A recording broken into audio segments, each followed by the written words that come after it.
Moi, personnellement, ce que je sais du public chrétien, c'est qu'il est très tolérant, mais il n'est pas du tout dupe. Ils peuvent tout tolérer. Ils peuvent te laisser faire ce que tu veux. Mais s'ils décident ou s'ils ne veulent pas consommer, ils ne consomment pas. Tu ne peux pas l'obliger à consommer ça. Et c'est ce que le public là a démontré hier à Joshua Dedi. En tout cas, il lui en parlait depuis, mais il ne voulait pas écouter. Hier, c'est comme si c'était le jour J en fait. C'est-à-dire que je ne sais pas ce qui a envoyé l'artiste à faire cette sortie-là, mais la sortie qu'il a fait hier, lundi, a déclenché tout type de commentaires. Et nous sommes là dans cette vidéo-là pour pouvoir en parler. Mesdames et messieurs, bonjour, je m'appelle Eric Lecool. Pour ceux qui ne me connaissent pas, je suis créateur de contenu. Alors, nous allons dans cette vidéo parler aujourd'hui de l'artiste togolais résident en Côte d'Ivoire nommé Joshua Dedi. Alors, pour ceux qui ne le savent pas, Joshua Dedi, c'est un jeune d'origine togolaise et qui réside depuis beaucoup d'années déjà en Côte d'Ivoire. Et c'est en Côte d'Ivoire qu'il a commencé sa carrière dans le gospel. Alors de base, il interprétait des chansons d'adoration et tout le monde l'appréciait là-dedans. Il était d'ailleurs très excellent, sa voix et tout ce qu'il démontrait allait bien avec ce style de musique. Alors, il y a de cela, je pense, 2 ans déjà, qu'il a eu à rencontrer son mentor, celui qu'il cherchait en quelque sorte à imiter en termes de ministère et tout, c'était Sony Badjo du Ghana. Alors, il a eu à le rencontrer en Côte d'Ivoire en 2022 et là, il a eu l'imposition des mains. Cet homme-là l'a adopté et il a participé à son concert également au Ghana une année après. Alors, en 2023, Joshua Dedi sort et informe son public qu'il va désormais faire du gospel décalé, un style que lui-même il a créé. Alors, je ne sais pas ce qui l'a motivé à le faire. Alors, dans ce style de musique qu'il appelle le gospel décalé, c'était clairement du coupé décalé, c'est-à-dire du atalako, du rouskaskas, à la façon Arafat Didier en fait. Et c'est ce qu'il faisait dans sa musique.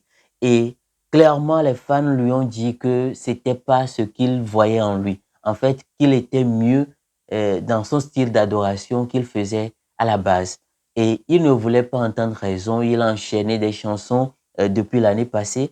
Alors, moi, personnellement, de base, quand il sortait ses premières chansons dans le style gospel décalé, moi, j'appréciais bien et j'avais l'occasion d'animer une émission sur une radio de la place, une émission gospel, et je poussais vraiment cette chanson-là. Je l'appréciais parce que il y avait quand même pas mal de contenu que moi, je pouvais apprécier déjà. Alors, à la suite, il y avait d'autres sorties que l'artiste faisait, mais dont on ne comprenait pas grand-chose. Pourquoi? Parce que le contenu n'y était pas. Cela ressemblait de plus en plus à de l'ambiance, à une façon de pouvoir faire danser les gens sans toutefois retenir quoi que ce soit là-dedans. Et à partir de ce moment-là, le public était vraiment, vraiment remonté contre lui, lui disant que ce n'était pas ce qu'il voyait en lui, en fait. Et il devrait se repositionner par rapport à son appel.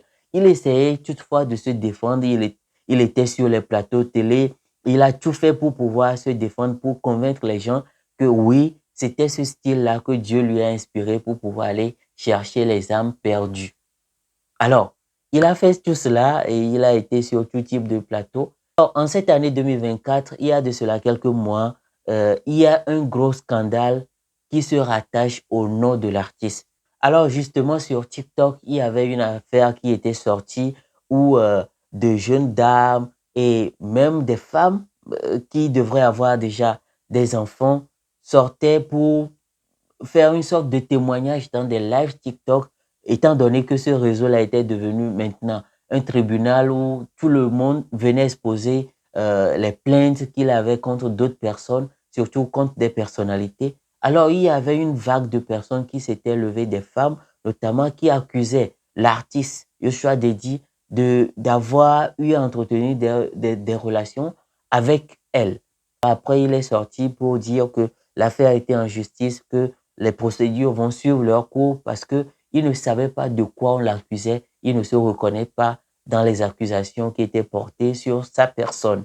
Alors, après cela, tout le monde a gardé silence et lui, il continue dans son gospel décalé. Alors, hier lundi, il fait une sortie dans laquelle il demandait au public de lui donner une nouvelle chance, une dernière chance. Ce serait la chanson qu'il va sortir ce mardi. Et la chanson est titrée « Faut chercher pour toi ». C'est du gospel. Je rappelle que c'est du gospel décalé. Et le titre de la chanson, c'est « Faut chercher pour toi ». Et c'est ce que l'artiste veut sortir. Et cette vidéo qu'il a fait hier pour introduire cette nouvelle sortie, je ne sais pas si c'est de la stratégie ou quoi, mais l'appréciation que le public en a fait, je vais vous lire tout ça dans cette vidéo. Shalom les amis, que Dieu vous bénisse abondamment. Joshua Dedi, le king du gospel décalé. J'ai lu vos commentaires, j'ai reçu vos messages et même vos appels. Et je pense que le réel problème que vous avez avec mon gospel décalé, c'est ma manière de le chanter. Parce que j'ai vu certains dire que ça fait trop Arafat, etc., etc., etc. J'ai pris bonne note de vos critiques et de vos reproches. Alors, demain, 10h00 sur ma page Facebook, cette page, je vous envoie le Faut chercher pour toi. Un nouveau morceau gospel décalé. Si vous n'avez pas aimé, encore une fois, j'arrête le gospel décalé. Promis. C'est bon? Si on est d'accord, mettez en commentaire, ok, c'est compris. Allez, à demain. God bless you. Alors en tout, c'était cette vidéo de 52 secondes qui a tout provoqué hier. Et à l'heure où je fais cette vidéo, ça fait 19 heures que cette vidéo a été publiée et ça fait 1265 likes et 742 commentaires. Ce n'est pas commun. En fait, les commentaires qu'il y a sur cette vidéo-là, je vais vous les lire tout de suite. Et vous allez comprendre tout de suite que les gens n'étaient pas du tout d'accord avec lui. Et on y va avec les commentaires, en fait. Et je vois déjà un premier commentaire qui dit « On te promet qu'on va pas aimer, donc arrête dès maintenant. » Waouh! Ça, c'est direct, hein? Et il y avait des personnes qui venaient liker ce genre de commentaires-là. Une autre personne dit « Dieu qui t'a convaincu du gospel décalé là, il parle plus et c'est à nous de juger le prochain morceau pour que tu continues ou arrêtes. Tu vois comment tu n'es pas conséquent avec toi-même. » Et j'étais sûr qu'on arriverait à ça. Quand on appelle nos propres pensées les convictions de Dieu. Gamaliel a dit « Si ce qu'ils font n'est pas de Dieu, ils ne subsisteront pas avec le temps. Mais s'ils sont de Dieu, au point. » C'est là les commentaires, hein, les gars. Alors, quelqu'un est venu dire, faut chanter Goumé Gospel. Une autre personne dit, on dit on veut rien comprendre, tu dis forcer. Aïe. Oh, il y a quoi même? Alors, quelqu'un d'autre dit, faut chercher pour toi, c'est aussi un titre de Didier Arafat. Et justement, cette accusation-là perdure autour de la musique de l'artiste. Pourquoi? Parce que la plupart de ces chansons ressemblaient trait pour trait à du Didier Arafat. Et la question maintenant est de savoir, est-ce que nous, chrétiens, nous qui disons que nous chantons du gospel, est-ce que nous devons copier les artistes du monde? Est-ce que nous devons copier leur façon de faire? Est-ce que nous devons les copier trait pour trait? Est-ce que le Dieu que nous adorons n'a pas assez de créativité en lui pour nous transmettre? Alors là, il choisit de sortir encore, faut chercher pour toi, et apparemment c'est l'un des titres de Didier Arafat. Et je me demande même, une chanson gospel qui est titrée Faut chercher pour toi. C'est quoi le contenu déjà là-dedans? Je sais pas du tout, mais déjà, Faut chercher pour toi, ça me dit rien en termes de parole de Dieu. Je sais pas. Mais je sais pas pour vous, hein, mais moi personnellement, c'est ce que je pense. Alors quelqu'un d'autre dit, je t'ai écouté et tu es pur en adoration. Ton titre, Nayou, je l'ai beaucoup apprécié. Joshua Dedi, tu es chrétien, donc laisse le Seigneur te parler et te conduire. Si ton gospel décalé n'est pas inspiré par Dieu, jamais tu toucheras le cœur des gens. N'essaie pas de copier le monde pour parler de Jésus, mais copie Jésus pour parler au monde. Voilà, c'est clair. Alors, quelqu'un dit, on attend pour demain pour valider. Sinon, tu es un véritable adorateur avec de très bons tests, avec une magnifique voix, mais pour 2 jours là, je ne comprends plus rien. En tout cas, c'est clair, hein? C'est clair. Quelqu'un d'autre dit, faut pas envoyer son de demain là. On ne veut plus que tu chantes du gospel décalé. Je ne sais pas combien de fois ou comment on pourrait encore démontrer de l'amour à quelqu'un. C'est-à-dire que tu proposes quelque chose à ton public, le public dit que je ne veux pas. Ce que tu me proposais avant là, j'apprécie mieux cela. En fait, le style de musique ne devrait pas poser de problème.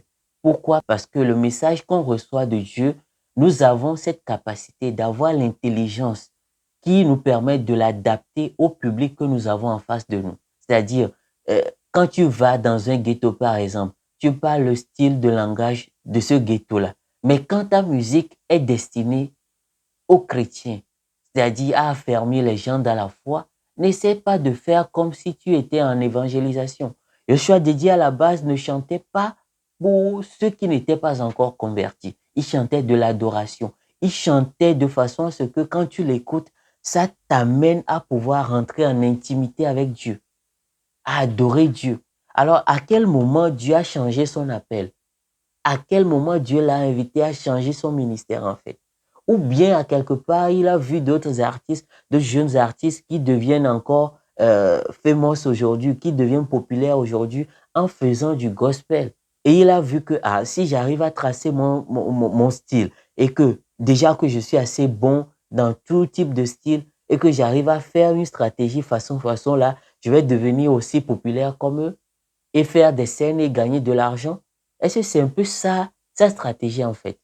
Et le public a démontré clairement qu'il n'est pas pour ce nouveau style de gospel décalé là. Et déjà, le ton qu'il est en train d'utiliser, je suis le king du gospel décalé. Mais il n'y a pas ça, il y a pas ce genre de langage là. Il n'y a pas ce genre de langage là dans le corps du Christ. Tu ne peux pas dire que tu es le king du rap gospel. Tu ne peux pas dire que tu es le king de la louange. C'est genre cette façon de faire là et tout, c'est déjà un caractère qui n'est pas conseillé par Christ. Que Christ ne nous enseigne pas, que la parole de Dieu ne nous enseigne pas. Tu es ôté en fait, le king du gospel décalé. Est-ce qu'on a besoin de ça? On te demande de prêcher la parole de Dieu. Et c'est ce que le public essaie de le faire comprendre. Alors quelqu'un d'autre dit, quand Dieu te parlait, vous étiez deux là-bas haut. Donc, si c'est encore lui qui a dit, faut arrêter, ok. Nous, on regarde seulement. Mais si c'est à cause des commentaires, mon cher, alors il met un émoticône qui part. Quand Kais Bloom a commencé avec rap gospel, les mêmes personnes disaient, c'est pas chrétien. Mais aujourd'hui, les mêmes là dansent. Donc, mon cher, la vie est un choix. On ne peut que t'encourager dans ton choix. Alors, c'est quelqu'un qui, voilà, lui dit, si c'est vraiment de Dieu, alors je t'encourage. Parce qu'il y a ce côté-là aussi. Mais, si ce n'est pas de Dieu, arrête, arrête. Si c'est Dieu qui te demandait de faire, il y a de cela 1 an, de faire du gospel décalé, et que 1 an après, Dieu te dit encore d'arrêter, alors arrête. Mais si c'est à cause de nous, alors n'arrête pas. Donc voilà, en quelque sorte, c'est pour dire que moi, personnellement, je ne suis pas convaincu de ce que tu fais. Mais si tu dis que c'est Dieu qui te l'a dit, alors continue. Si ce n'est pas Dieu qui te l'a dit et que c'est toi-même qui t'es convaincu de cela, alors arrête et reviens à la maison en fait. Donc c'est pour que les gens aiment tes sons que tu les fais et non pour qu'au travers tes chants, le nom de l'Éternel soit glorifié. Ah d'accord, je comprends maintenant. En tout cas, les gens aiment. Tu n'es pas obligé de changer. Laisse comme ça. Tu as atteint le but. Voilà. Donc, si c'est pour l'amour des gens, il faut dire que les gens aiment. Il faut dire que les gens aiment. Au moins, à chaque sortie, il y a au moins 10 000 personnes qui apprécient bien, qui regardent la vidéo. Donc, voilà. Alors, quelqu'un d'autre dit, yes, je suis David. Ton grand registre, c'est l'adoration pure. Le premier jour, j'ai écouté le titre Tu es le Dieu d'Abraham. J'ai cherché sur tous les réseaux à savoir qui était ce chanteur. Mais il adore le Seigneur de tout son cœur. Et c'est justement ce que je dis. Mais je pense aussi que le problème de Yoshua Dedi, c'est le problème que beaucoup de jeunes ont aujourd'hui, où Dieu les a déjà positionnés dans un couloir, mais ils cherchent plutôt le succès. Ils cherchent plutôt à faire quelque chose qui va leur permettre d'aller plus rapidement, alors qu'ils sont déjà dans leur couloir, et ce couloir-là va leur permettre aussi d'atteindre d'autres dimensions. Mais puisque l'homme, dans sa nature, aime copier ce qui marche déjà, nous cherchons encore à sortir de notre couloir et aller ailleurs pour chercher, voilà, cette notoriété-là dont nous avons besoin. Alors que Dieu nous avait positionnés dans un couloir qui n'a pas encore été développé. Comme ça, quand tu seras là-bas et que tu vas le servir là-bas, il va te faire des exploits. Et c'est ainsi que toi aussi, tu vas devenir une inspiration pour d'autres personnes. Alors, Joshua Dedi, ne voulant pas copier ceux qui sont dans le rap gospel et ne voulant pas faire d'autres styles déjà existants dans le gospel urbain, il a voulu créer lui-même son mouvement qui est le gospel décalé. Parce que, apparemment, certainement que son staff l'a conseillé ou lui a dit que tu as tellement de talent et que tu peux le faire. Et sachant que le gospel, pour faire du gospel, on n'a pas seulement besoin que de talent.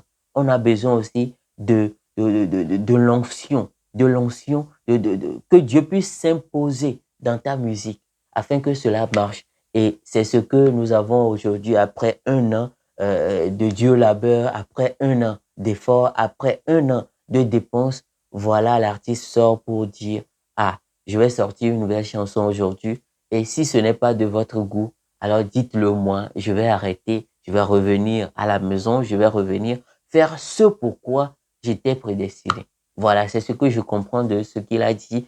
Et j'ai apprécié quand même les commentaires du public parce que il faudrait que nous aussi, en tant que public ou en tant que fans, nous puissions recadrer nos artistes, dire à nos leaders chrétiens que ce que tu fais là, ce n'est pas bien. Ce que tu fais là, nous n'apprécions pas. Fais ceci pour nous parce que c'est nous qui sommes censés t'écouter et te propulser. C'est nous qui sommes censés t'appeler en concert pour que tu viennes prester. Alors, c'est ce que nous apprécions. Et il est bon de faire cela pour que eux aussi puissent se repositionner. Alors, merci à tout le monde. Merci d'avoir suivi cette vidéo. C'était Eric Le Cool. Alors, on se voit la prochaine fois pour un nouveau sujet et nous allons encore décortiquer de cela. Alors, j'espère que vous avez pu retenir quelque chose d'édifiant dans cette vidéo, à part ce côté assez humoristique que nous avons utilisé. J'espère que vous avez pu retenir quelque chose et à pouvoir vous positionner dans le couloir que Dieu a destiné pour vous. Alors, merci à tout le monde. Soyez bénis et abonnez-vous. Abonnez-vous à cette chaîne, commentez cette vidéo et partagez le même à beaucoup de personnes. Aimez surtout la vidéo. Merci beaucoup à tout le monde pour le soutien que vous m'apportez et à très bientôt. Ciao.